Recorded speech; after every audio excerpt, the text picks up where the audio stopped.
Canada ও মেক্সিকোর গাড়ি আমদানিতে Donald ট্রাম্পের ২৫% শুল্ক কার্যকর হয়েছে ৪ মার্চ থেকে। পরদিনই এলো নতুন ঘোষণা। কানাডা ও মেক্সিকোর গাড়ি আমদানিতে ১ মাসের জন্য অস্থায়ী শুল্ক ছাড়ের ঘোষণা দিয়েছে মার্কিন প্রশাসন। তবে সব ক্ষেত্রেই কার্যকর নয় এটি। উত্তর আমেরিকার মুক্ত বাণিজ্য চুক্তি অনুযায়ী তৈরি গাড়ি এই ছাড়ের আওতায় থাকবে বলে জানায় white house.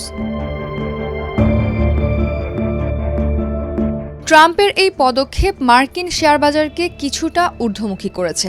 Ford, general motors ও স্টেলান্টিসের শেয়ার যথাক্রমে বৃদ্ধি পেয়েছে ৫, ৭ ও ৯%। বিশ্লেষকদের মতে এই ছাড় না দিলে ১ সপ্তাহের মধ্যেই উত্তর আমেরিকার গাড়ি উৎপাদন ১/৩ ব্যাহত হওয়ার সম্ভাবনা ছিল।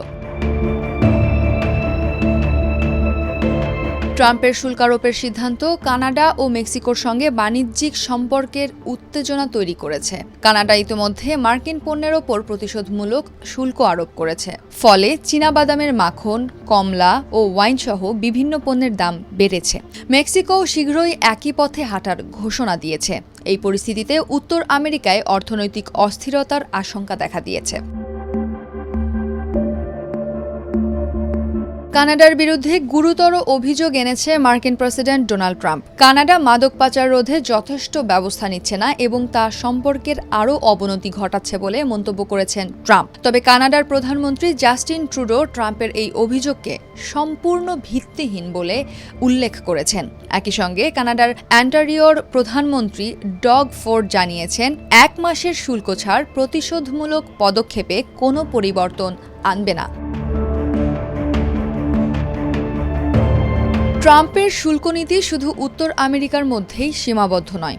চীনা পণ্যের ওপর অতিরিক্ত শুল্ক আরোপ এবং প্রতিশোধমূলক পদক্ষেপ হিসেবে কৃষি পণ্যে চীনের মূল্য বৃদ্ধি বিশ্ববাজারে বড় ধরনের অস্থিরতার ইঙ্গিত দিচ্ছে। যুক্তরাষ্ট্রের কৃষক ও বড় খুচরা বিক্রেতারা ইতোমধ্যেই সতর্ক করেছেন, অতিরিক্ত শুল্ক আরোপের ফলে অ্যাভোকাডোর মতো পণ্যের দাম কয়েকদিনের মধ্যেই বৃদ্ধি পাবে। হোয়াইট হাউস জানিয়েছে, প্রেসিডেন্ট ট্রাম্প ২ এপ্রিল থেকে অন্যান্য দেশের ওপরও পারস্পরিক শুল্ক আরোপের পরিকল্পনা করেছেন। বাণিজ্য সচিব হাওয়ার্ড লুটনিক জানিয়েছেন, ভিন্ন ভিন্ন বাজারের জন্য সম্ভাব্য ছাড়ের বিষয়েও বিবেচনা করেছেন মার্কিন প্রশাসন। তবে এই শুল্ক নীতি বৈশ্বিক বাজারের ওপর দীর্ঘমেয়াদী নেতিবাচক প্রভাব ফেলতে পারে বলে অর্থনীতিবিদরা আশঙ্কা করছেন।